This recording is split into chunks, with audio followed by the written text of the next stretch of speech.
Well, thank you for joining me here.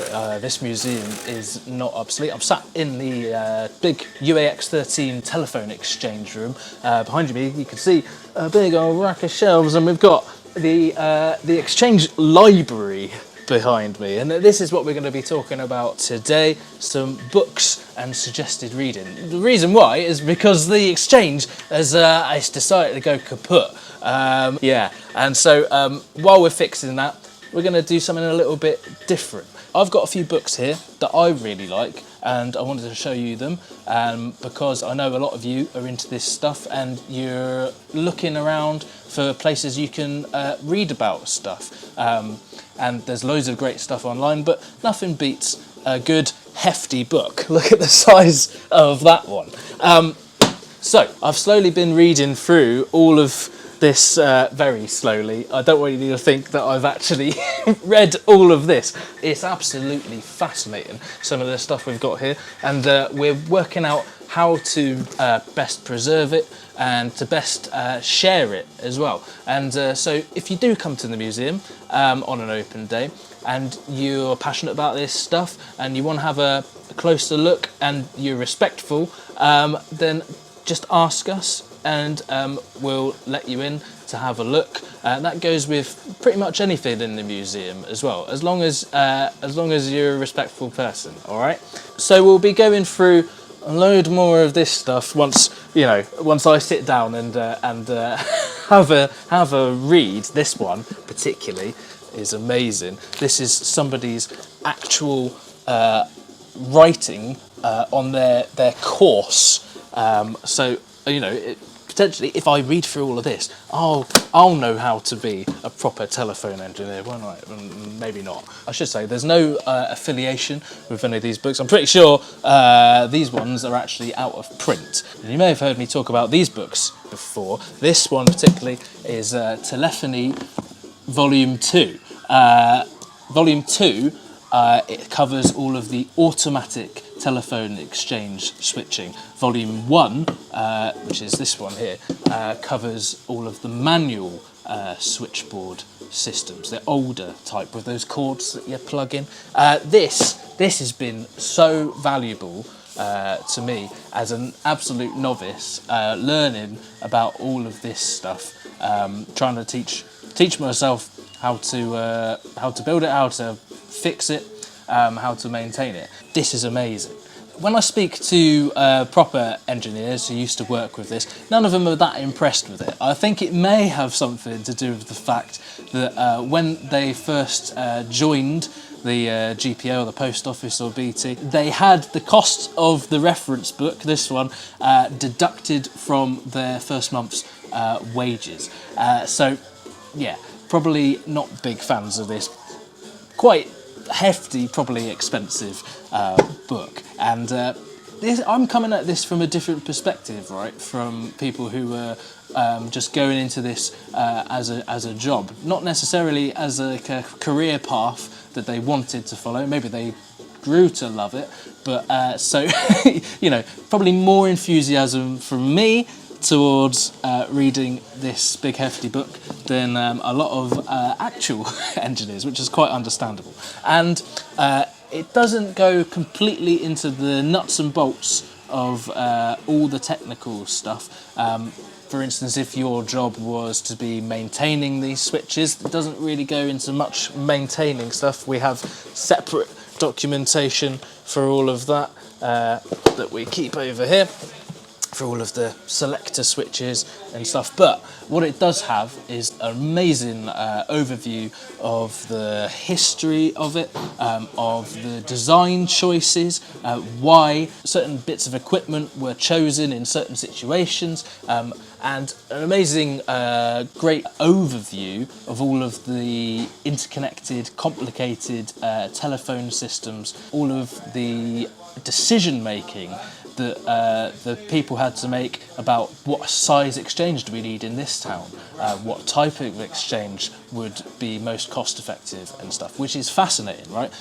And it also goes into the equipment, a lot about different switches, the 2 motion selectors, the unit selectors, loads of cool diagrams, and all sorts of different telephony stuff. So crossbar it covers, all sorts of stuff. I mean, I'm not going to pretend that I've read through all of it, but yeah, pretty amazing. Let's have a flick through a few pages. So here's the page that we referenced when we were talking about all of the tones that the Exchange makes. We can flick through. We got stuff about telephone dials and switches and stuff. And oh, there you go. That's a chart there telling you the labelling of all these bank contacts inside there. There's all sorts of stuff. Different. This is all about different setups that you'd get in different exchanges depending on different amount of subscribers and stuff. And then it gets real complicated. You get all sorts of charts, and look at that. That's a bit too much math for me. This is what people had to calculate to decide, you know, what kind of traffic they'd have to accommodate for in all the equipment and stuff. Quite fascinating just to know about. Although I think most people wouldn't get much application out of it. It's pretty cool though still to be able to know about. Yeah, really nice diagrams here. It tells you what all of the different parts of all these selectors are and stuff. Yeah, really useful. There's you know, all the kind of pinouts and stuff of test jacks, and then all of the U points. I mean, this is so useful. You got pictures of different types of exchanges. We're this far into the book. How much useful stuff is there in there already? Yeah, let's flick through. We're getting to all kinds of different telephone systems, different circuit diagrams and stuff, and then getting into automatic and manual intercommunication. So talking about automatic telephone exchanges being connected to manual ones operated by operators, and all kinds of different stuff. I mean, come on, this is great, isn't it? This is enough to keep a nerd occupied forever. If you've got a few pieces of telephone equipment, you want to start making them work, and you want to find some more information on how to do that, there's some brilliant resources online.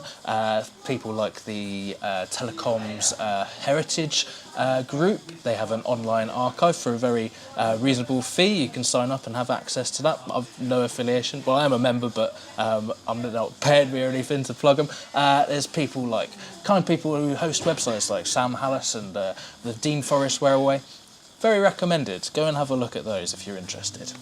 Now, you do have to be a bit careful if you're picking up one of these on eBay, because there are different editions. So this one here has a load of the 2000 type switches, but this edition here is the pre-2000 older switches. There is an appendix where they talk about the introduction of the 2000 type selector, but it's just a few pages at the end of the book.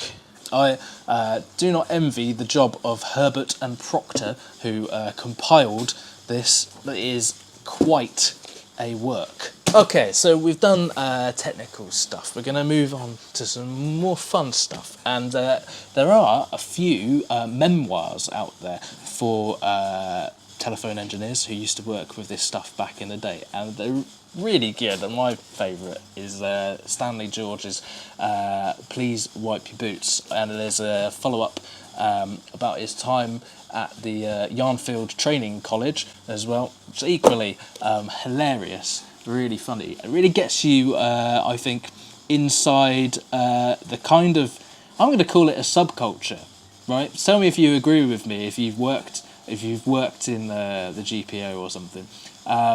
There's crazy stuff happened in exchanges and out on the road when people were up on the poles and down in the holes, and some of it hilarious, some of it downright scary, and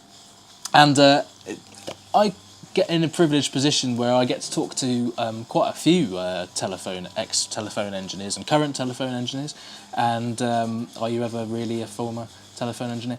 And having had those conversations, sometimes I'll pick up something off eBay and the person will say, oh, do you want to have a look at my shed? And 3 hours later, and a cup of tea and some cake, and we're still chatting about stuff. Made some good friends out of that. So I get to talk to a lot of people, and it rings true. It rings true of the kind of culture of it, and it makes me think that telephone exchanges would have been a fun place to work. Let me know about your experience down below. So some crazy stories, some of which I've probably already told in videos. Some really funny ones, like bloke got sent out to install a telephone in someone's house, ran the cable through the frame of a sash window, and so said, oh, I've finished, there you go, is your lovely telephone. And then the customer put the window up, the cable went pulled off, and the telephone went flying across the room. Lovely stories like that. But a big part of the museum is that we're not only trying to preserve the equipment, we're trying to preserve the stories and the experiences of people that were involved with this stuff. Because, what does stuff really matter without the people, right? So I'm always looking for fun stories, and the aim really with this kind of space in the museum is to try and make it quite immersive, so that you can walk into it and feel like you were in a real telephone exchange back in the 60s, 70s, So that's what we're working towards. And when people who did work with all this stuff come, they do often say it's the sounds of the stuff that reminds them most of all those memories. And so if we can capture the sights, the sounds, and maybe even the smells of a telephone exchange, some burnt out relay coils or something, then I think we're doing our job. I've got another memoir here by Charles Hughes that I'm going to read, and if you like this, maybe we could make this a recurring thing, and I'll let you know what I thought of that book. If you want some fun stories from back in the day of working on with all this electromechanical stuff, this is a good one. If you want some good technical base knowledge about all of the equipment and stuff, then I definitely suggest this. I hope you will come and visit us in the exchange, and please do leave your thoughts down below. If you want to support us, there's a Patreon link, and subscribe. You know the drill. And I guess I will see you next Tuesday. If the exchange is working, we've got to get to work on that. Oh man. I blame the pesky diverticals. For some reason, they have blown the power supply. Naughty boys. It's very unusual, because you'd think they'd just blow a fuse, right? But they've somehow the fuse is still intact. I don't know. And the power supply's gone. We're going to figure it out, and we'll let you know what happened.